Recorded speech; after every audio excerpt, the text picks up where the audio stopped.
tema KTN yang digali dari Matius 5 ayat 9 dan 11. Maka ada 4 poin utama yang saya ingin utarakan mengenai the quality of peacemaker. The first one. Quality of peacemaker is depend on quality of Prince of Peace.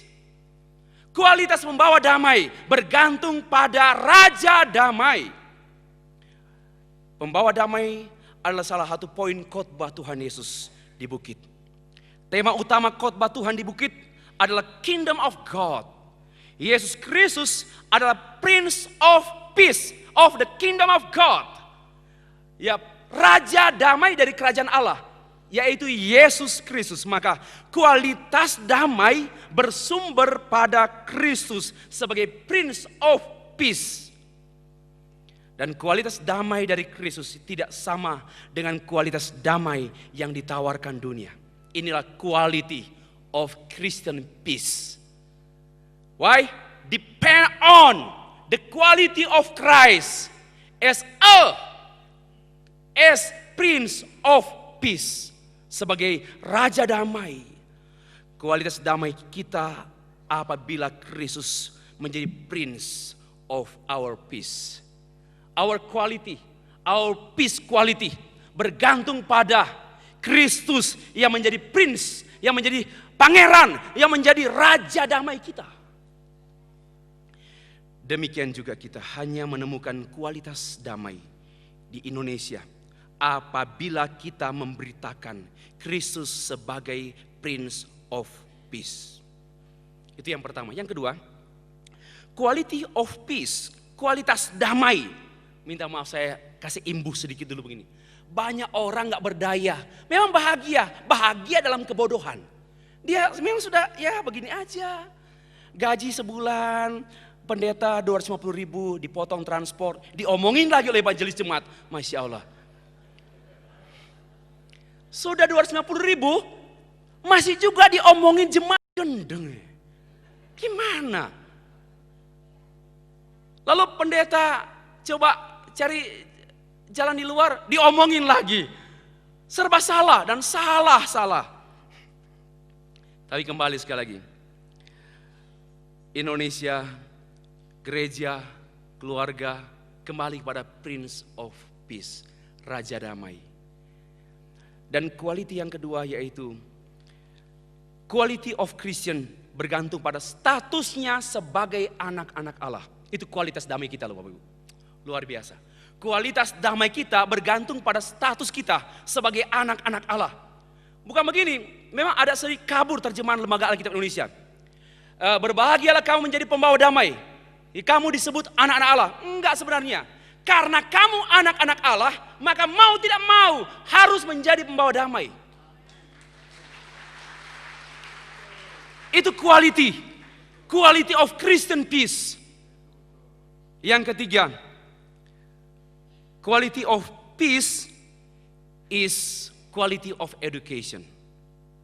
Bapak Ibu, wah ini Pak Stevi karang-karang. Bukan karang-karang. According to Matthew chapter 5. Why?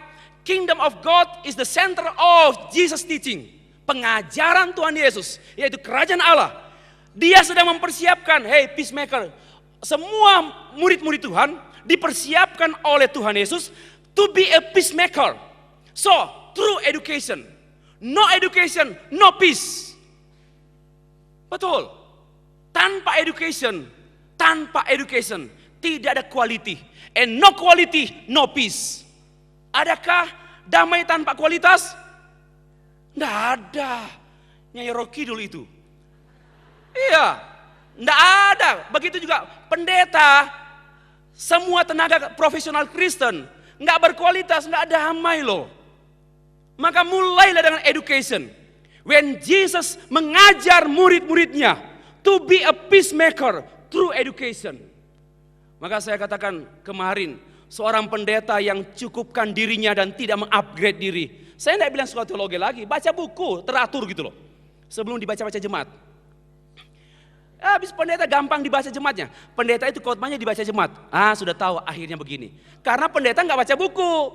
Tapi kalau pendeta baca buku, maka khotbah pendeta tidak dibaca-bacain. Akhirnya mantra muncul. Bapak Ibu yang dikasihi Tuhan, education. Saya pikir inilah yang dilalaikan oleh bangsa kita. Masya ampun, Malaysia 20 tahun silam adalah educationnya di bawah kita. Dan mereka menginvite teachers untuk mengajar anak bangsa mereka. But today, many Indonesian pergi sekolah ke sana. Akhirnya, saya mau tiru-tiru Pak Darmanto, akhirnya. Quality of peace diukur oleh suffering. Jangan lupa, Matius pasal 5 ayat 9 berkakak adiknya dengan ayat 10 dan 11. Ayat 10, aniaya. Coba baca Bapak Ibu. Matius pasal 5 ayat 9. Berbahagialah orang yang membawa damai, karena mereka akan disebut anak-anak Allah. Jangan berhenti di sini. Jangan pulang lusa kalau hanya berhenti di ayat 5. Di ayat 9. Ayat 10. Berbahagialah orang yang dianiaya. Siapa dia? Peacemaker yang dianiaya. Berbahagialah. Jadi suffering itu sebagai tool, sebagai alat untuk parameter untuk membuat orang Kristen berkualitas. So, quality of peace sangat berelasi dengan suffering. So, no suffering, no quality. Mau bukti sejarah? Abad 4, abad 5, abad 6, abad 7. Kekristenan di dunia fall down, jatuh. Why? Jawabannya, karena tidak ada suffering. Pada abad 6, abad 7, no suffering. But abad 5, abad 4, kekristenan suffering, suffer from musuh-musuh Kristus. Lalu orang Kristen pada waktu itu kuat sekali. Namun abad 6, abad 7, kekristenan jatuh dalam amoralitas. Why? Because no suffering.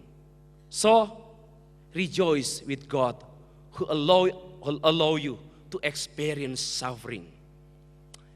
Bersukacitalah karena kita diizinkan Tuhan menikmati penderitaan bersama Kristus.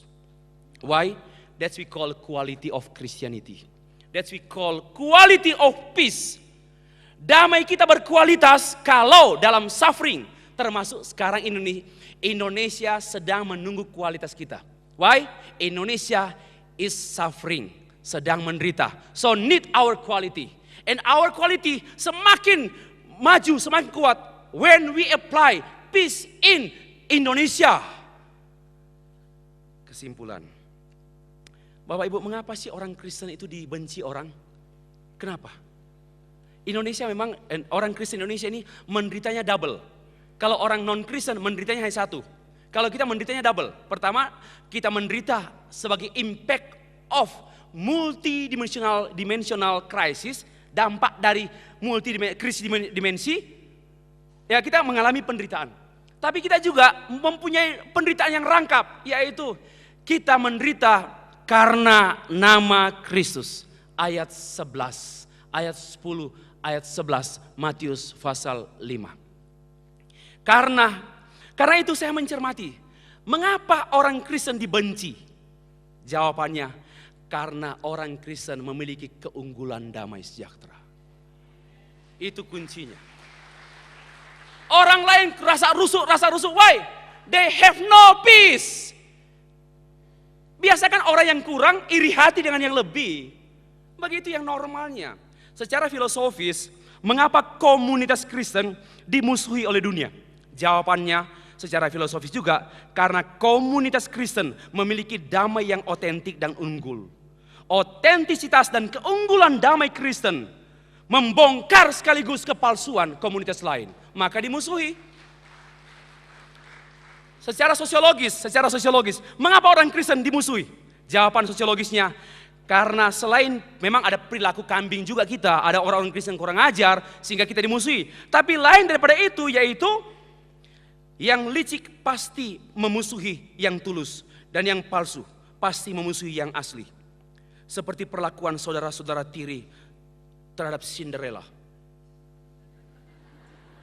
Cinderella itu unggul, saudara-saudara tirinya iri hati. Maka secara sosiologis, memang Cinderella itu disindir-sindir.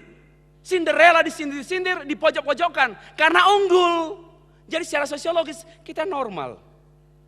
Terakhir, secara sosiologis, sekarang secara psikologis. Mengapa orang Kristen dimusuhi? Mengapa orang Kristen dimusuhi dunia? Jawaban psikologisnya, karena dunia iri hati kepada keunggulan orang Kristen. Seperti bawang merah iri hati bawang putih, gitu loh. Atau terbalik, bawang putih iri hati bawang merah, gitu. Asa yang tidak suka makan bawang tidak termasuk. Coba, bawang merah mendapat dukungan ibu kandung. Bawang putih tidak mendapat dukungan dari ibu tirinya. Itulah orang Kristen kadang-kadang disebut bawang putih. Tidak ada dukungan ibu tiri. Karena ibu kandung dibunuh. Akhirnya secara teologis, mengapa saya tertarik dengan Pak Roland? Mengapa orang Kristen dimusuhi dunia? Karena memang itu penetapan Tuhan.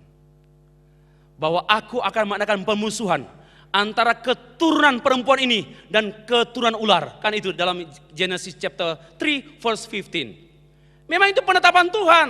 Ini bukan soal reform, penetapan Tuhan. Jangan salahkan saya, ini dari idenya Pak Roland ini, bukan saya. Saya hanya teruskan, itulah keunggulannya, punya rektor yang berani bicara.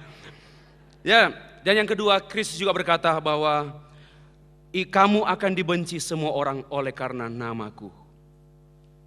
Kebencian dunia kepada orang Kristen sesungguhnya mengungkapkan kebencian dunia kepada Tuhan Yesus.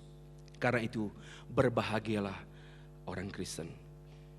Penutup, Pancasila adalah peaceful philosophy of nation. Tolong perhatikan. Pancasila adalah peaceful philosophy. Tidak ada filosofi lain. Filosofi lain troublemaker. Apalagi filosofi agama tertentu. Troublemaker. Dan filosofi yang peaceful only Pancasila. Maka itu berdamailah dengan Pancasila. Dan berdamailah dengan rakyat.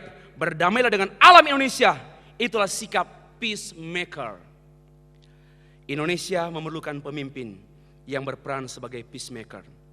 Peaceful nation is depend on peaceful leader. Terima kasih, Tuhan berkati.